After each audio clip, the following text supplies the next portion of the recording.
Olá, se você ainda não me conhece, eu sou o pastor Alberto Rodrigues. E estou aqui hoje com outro tema, que é também tema polêmico no meio teológico e com certeza no meio da cristandade. Disputado a sua interpretação por duas escolas bem fortes de escatologia. Os pré-tribulacionistas e os pós-tribulacionistas. Muito bem. O texto em questão é Apocalipse 3:10, que diz: Como guardaste a palavra da minha paciência, também eu te guardarei da hora da tentação que há de vir sobre o mundo, para tentar os que habitam na terra. A tradução da Almeida Corrigida Fiel. Eu gostaria de fazer uma introdução. Às vezes eu vejo alguns comentários, alguns às vezes eu respondo, mas normalmente eu não tenho por costume responder todos os comentários. Além de tempo, a gente deixa sempre no critério e respeito sempre a opinião de todos, né? Especialmente comento alguns que são mais respeitosos. Mas enfim, vamos lá. O que é importante dizer? Quando eu cito traduções, e eu cito diversas traduções, é para que você tenha ideia como os tradutores estão trabalhando aquela questão. Mas nos meus vídeos que a gente trabalha com interpretação de textos bíblicos, eu tenho deixado claro algumas regras básicas. A primeira dela para a interpretação bíblica correta. Primeiro você tem que considerar a tradução original. Então, tradução é sempre e eu vou mostrar para vocês, eu tenho falado, hoje eu peguei, até estou gravando novamente esse vídeo, que é o definitivo, justamente porque eu quero mostrar algo para vocês importante. Por que normalmente o meu ponto de vista não está baseado na tradução. Então, eu já vi alguns comentários, a pessoa questiona, o senhor citou várias traduções e aí a definição foge dela. Hoje eu vou te dar um exemplo, porque às vezes eu falo no geral e você não entende. Hoje eu vou dar esse exemplo. Então, é o original.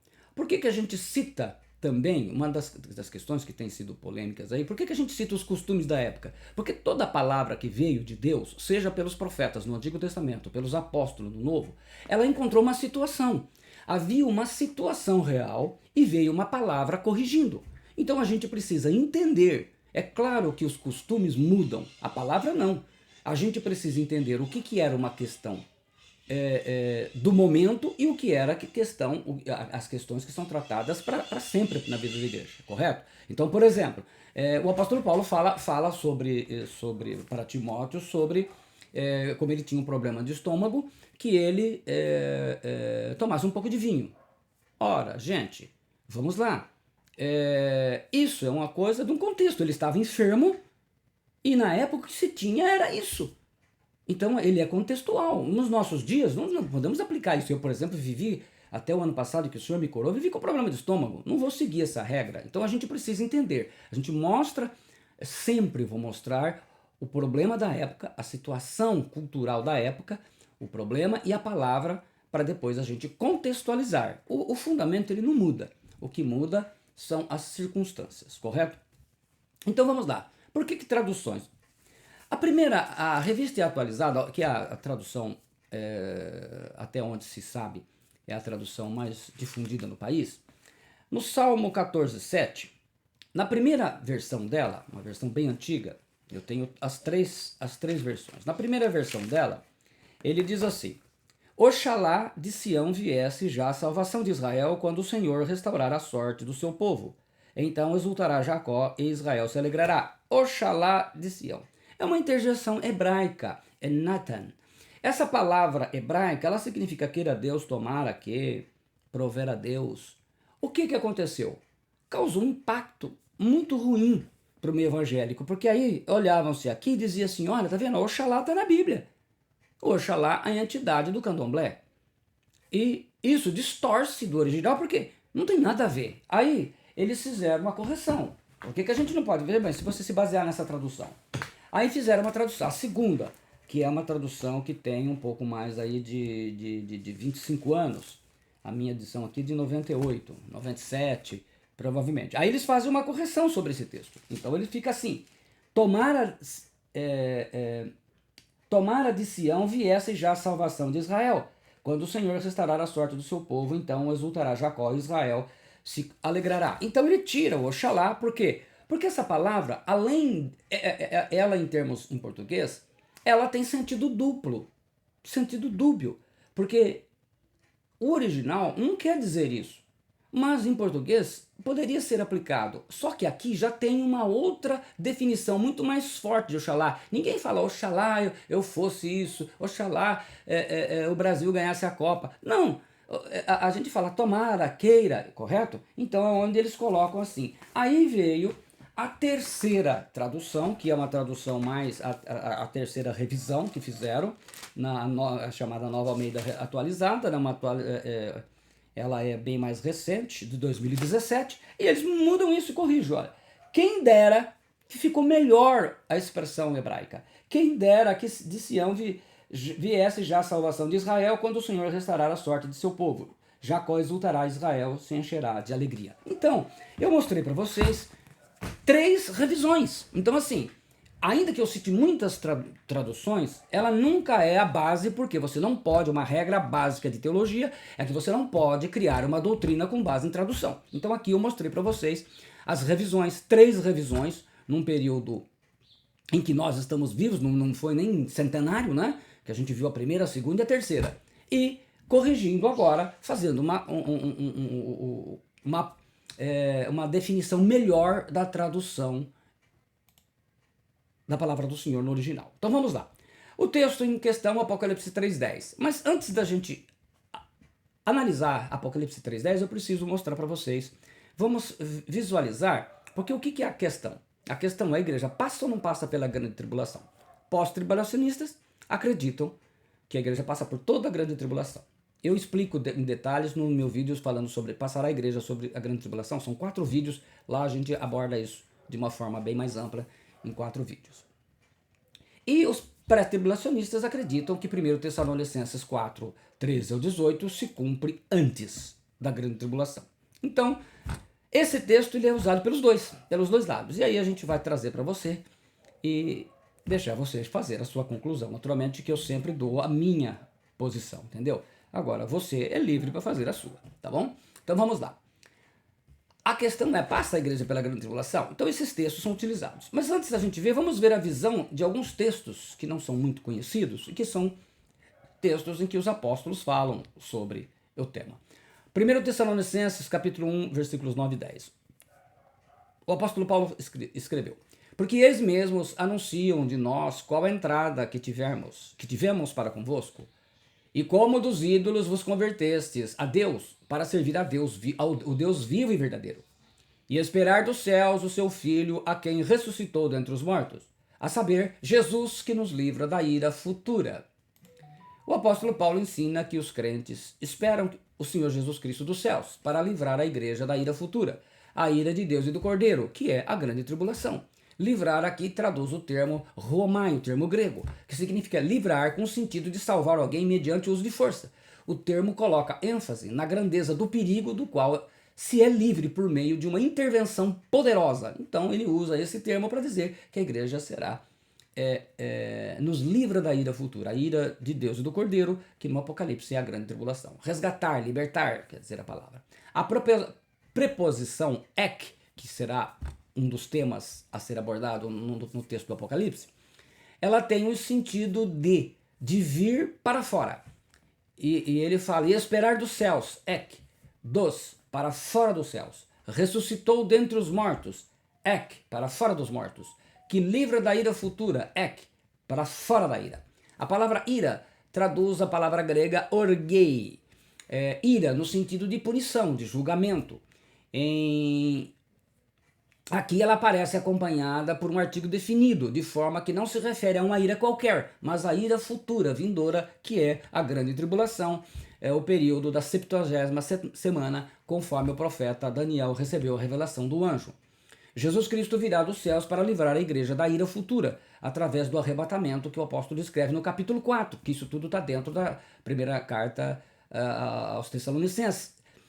Escrita no ano 50, que é o primeiro livro escrito do Novo Testamento. E a primeira palavra sobre a volta de Jesus é essa de 1 Tessalonicenses. Mateus vai ser escrito 10 anos depois.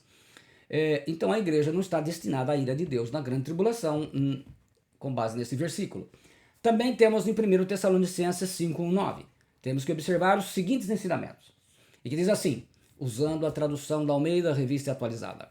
Irmãos, relativamente aos tempos e às épocas, não há necessidade de que eu vos escreva, pois vós mesmos estáis inteirados com precisão de que o dia do Senhor vem como ladrão de noite.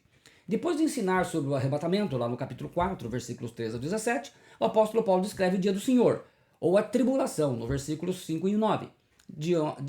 Essa ordem indica que o arrebatamento vem antes do dia do Senhor, e depois ele vai falar em 2 Tessalonicenses, capítulo 2, ele vai falar do surgimento do anticristo e da apostasia. Então, isto é, primeiro acontece o arrebatamento da igreja e só depois acontecerá o dia do Senhor, que é uma expressão do Antigo Testamento, também chamado dia do juízo, conforme você pode ver em 2 Pedro 2:9, 3:7 e em 1 João 4:17. E também o grande dia da ira, lá no Apocalipse 6:17. Ele diz relativamente aos tempos e a épocas. Aqui nós temos a expressão peri, a expressão grega, que é uma preposição. Essa preposição ela indica que o apóstolo Paulo, depois de falar sobre o arrebatamento no capítulo 4, ele faz uma mudança de assunto, ele fala do dia do Senhor, por isso que ele usa essa expressão grega peri. Em 1 Tessalonicenses 4, 13 e 18, os cristãos mostram ignorantes sobre o arrebatamento, né? Como ele fala no capítulo 4, versículo 13, como estão nos dias de hoje, porque nada sabiam. Já em 5:1, eles estavam perfeitamente conscientes da realidade sobre o dia do Senhor. Conheciam sobre a grande tribulação, o dia do Senhor, mas nada sabiam sobre o arrebatamento, porque são dois assuntos separados, mas relacionados. No versículo 9, em 1 Tessalonicenses 5, né, ele fala, porque Deus não nos destinou para a ira, mas para alcançar a salvação mediante nosso Senhor Jesus Cristo. A alternância entre os pronomes vós, né, vocês, vós, os cristãos, né, vocês, e eles, os ímpios, na terceira pessoa.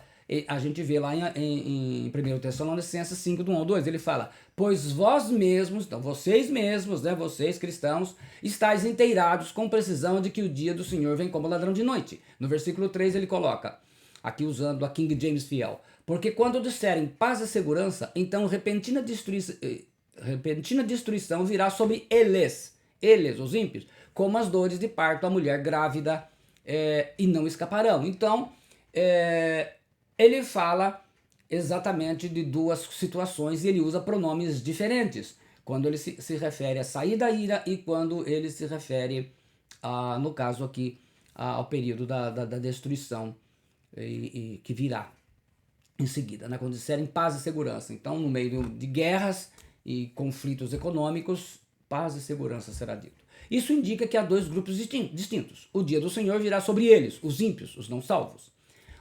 Mas os cristãos, nós, Deus não nos destinou à ira. Alcançaremos a salvação mediante o Senhor Jesus Cristo no arrebatamento da igreja. Salvação aqui não no sentido da alma, a salvação do corpo, a redenção, né? É quando, o texto não vou explicar aqui, a gente talvez grave outro vídeo falando sobre 1 Tessalonicenses, aonde os mortos são ressuscitados e os vivos transformados. Então todos com corpos glorificados. Então por isso que ele fala, porque a salvação envolve corpo, alma e espírito. O corpo só será salvo no dia da ressurreição daqueles que morreram e transformação daqueles que estiverem vivos. Então aí entramos no Apocalipse 3:10, com essa visão apostólica, nós vemos João. Apocalipse 3:10, na revista atualizada ele traduz assim, porque guardaste a palavra da minha perseverança, também eu te guardarei da hora da provação que há de vir sobre o mundo inteiro, para experimentar os que habitam sobre a terra.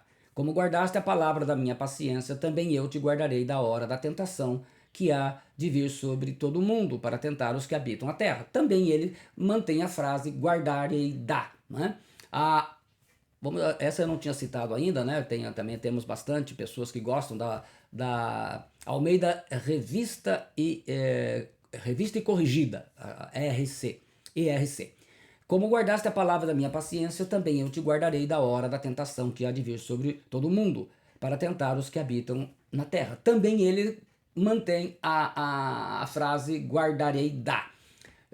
A King James Fiel, que eu citei no começo, também mantém essa frase, porque tu guardaste a palavra da minha paciência, eu também te guardarei da hora da tentação que virá sobre todo o mundo, para provar os que habitam sobre a terra. Então, de uma certa maneira, somente atualizada traduz como provação, mas o guardarei da, que é o texto em questão, todos eles conservam. E também tem um outro que eu tenho aqui, havia me esquecido de citar em outras situações, eu estou citando aqui o Novo Testamento Interlinear, que é uma forma de tradução do grego uma forma diferenciada. Ele diz, porque guardaste a palavra da minha perseverança, eu também te guardarei de a hora da provação, aqui está para vir sobre o mundo todo, para provar os que habitam sobre a terra. Então ele muda a palavra paciência para perseverança, mas mantém a palavra provação igual atualizada e também coloca eu guardarei de a, guardarei da. Então a questão é essa tradução, guardarei da. O que significa isso em grego?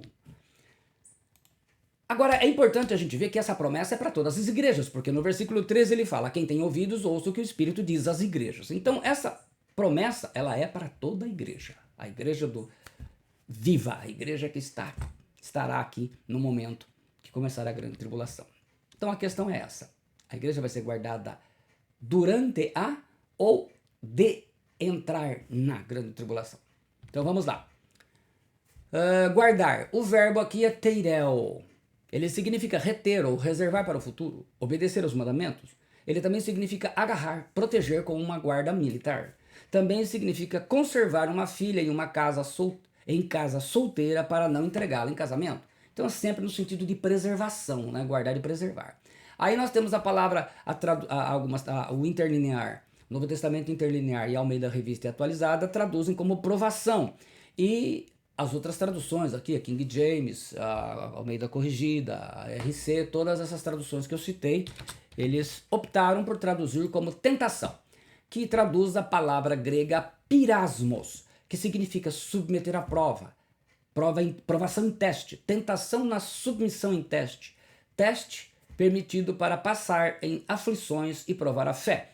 O significado, então, tanto faz provação, tentação, desde que você entenda que é um teste, é uma prova, não é uma tentação no sentido necessariamente, no sentido de cair num pecado. Aqui é mais do que isso, é uma provação mesmo que vai vir sobre o mundo, um teste, até porque o mundo sempre foi pecador, né?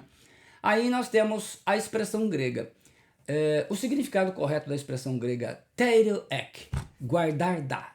Tereoek é a tradução, é traduzido como guardar dá.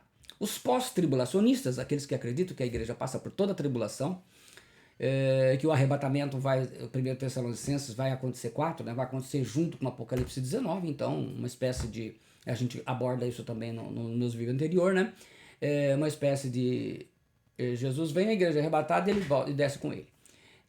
Afirmam que tereoek apoia a ideia de que esse versículo significa através de, isto é, a proteção do Senhor Jesus para a sua igreja contra a ira, enquanto a igreja está na terra, em meio à ira de Deus, sobre o mundo.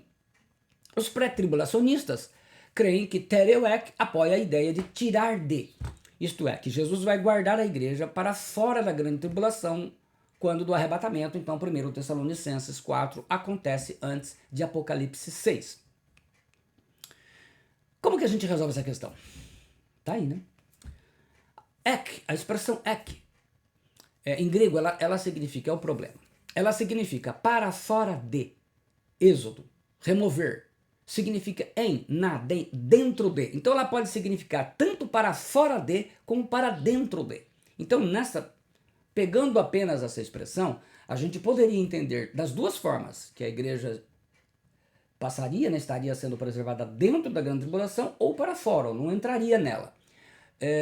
O dicionário do W.C. Taylor, ele diz, ek salienta sua ideia normal de saída do interior para fora.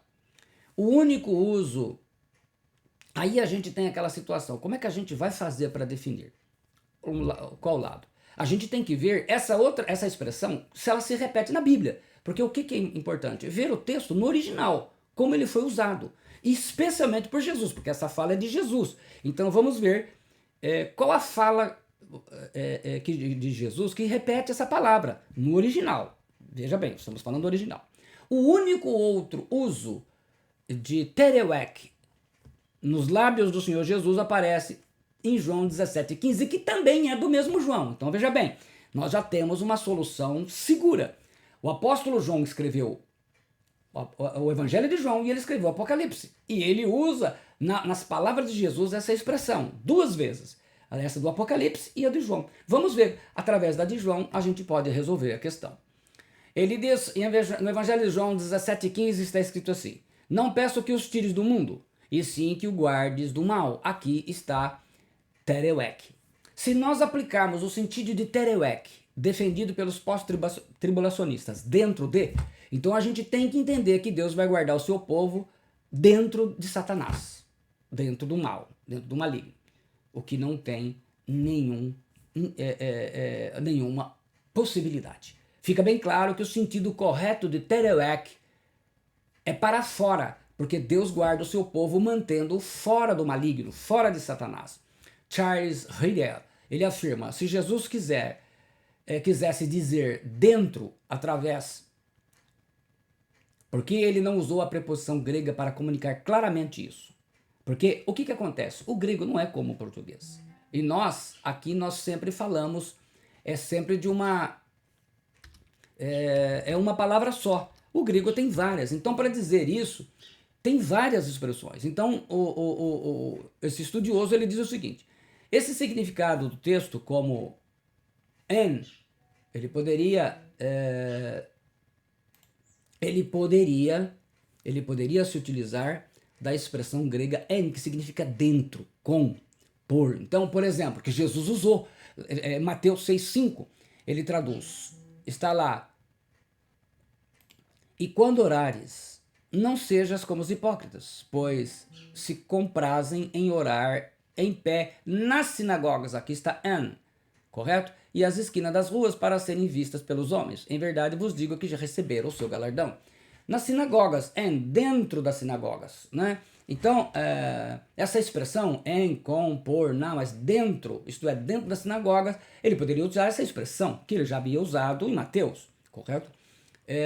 Ele também poderia, existe uma outra, porque ela é definitiva, ela é segura. Ou também poderia ter usado outra expressão que Jesus também usava quando ele queria dizer alguma coisa assim, a palavra grega dia, que significa através de. Quando lá em Mateus 12:43, Jesus diz: e quando o espírito imundo tem saído do homem, anda por lugares áridos, buscando repouso e não encontra. Esse por é dia, que é traduzido como em dentro, através de, durante. Então, se Jesus fosse dizer que a igreja iria passar durante toda a grande tribulação, essa aqui, através de, seria muito interessante para ser usado, como ele já usou, e também, ou também en. Então ele teria duas expressões gregas que são definitivas, seguras e não são dúbias, correto? Ele não utiliza, até porque na Bíblia você não vai achar nos termos, nas palavras de Jesus, nenhum termo dúbio. Sempre quando Jesus usava uma terminologia que os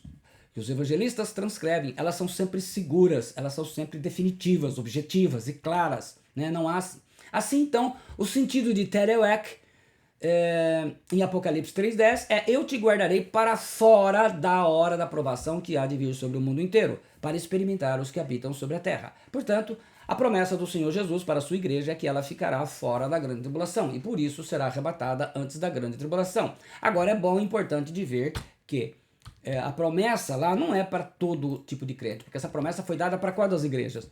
Para a Filadélfia, uma igreja fiel, como Jesus também promete algo parecido com a igreja de Esmirna. São promessas que parecem para a igreja no sentido de fidelidade. Então as pessoas, aqui não é placa, não é denominação, não é nada disso. Fala de vidas de pessoas que realmente estão em Cristo, né? Nasceram de novo, estão vivendo em Cristo, como o apóstolo Paulo fala, que tem a mente de Cristo. Então, os cristãos que fazem parte, que nasceram de novo, têm um novo nascimento, esses que estão vivendo uma vida guiada pela graça de Deus, porque a graça ela opera. Eu sempre costumo dizer o seguinte: quando eu vou falar assim, Saulo de Tarso, você lembra quem? O pecador, o perseguidor. E quando eu falar apóstolo Paulo, você vê o quê? Alguém onde a superabundante graça de Deus atuou. Então a pessoa fala: sou salvo pela graça. Sim, mas se você foi salvo pela graça, a sua vida está mudando completamente. Então, olha, Saulo de Tarso é um homem sem a graça, é um homem que tem letra, é um homem que tem religião e vive perseguindo o povo de Deus. Olha o apóstolo Paulo, agora passa a ser perseguido, a graça opera e ele dá frutos. Evangeliza, levanta a igreja, escreve cartas. É assim, aonde abundou o pecado, superabundou a graça. É isso exatamente que quer dizer isso. Então, é esse povo que está aí com boas obras do Evangelho, glorificando o nome do Senhor Jesus Cristo, com a identidade de um povo de Deus. Então, assim, fica aí a minha palavra. Eu, naturalmente, que creio exatamente nisso, no Tereuec para fora de, que a igreja não passa pela grande tribulação, mas você é livre para fazer as suas escolhas também e ter a sua opinião. Então a gente deu todo esse pano de fundo para mostrar para você toda essa explicação para que você pudesse ter um entendimento também e chegar à sua própria conclusão. Muito obrigado, que Deus te abençoe, em nome do Senhor Jesus Cristo. Numa outra situação a gente então fará uma explicação do texto, dos versículos básicos de 1 Tessalonicenses 4, com base no original. Que Deus abençoe você, em nome do Senhor Jesus Cristo. Amém.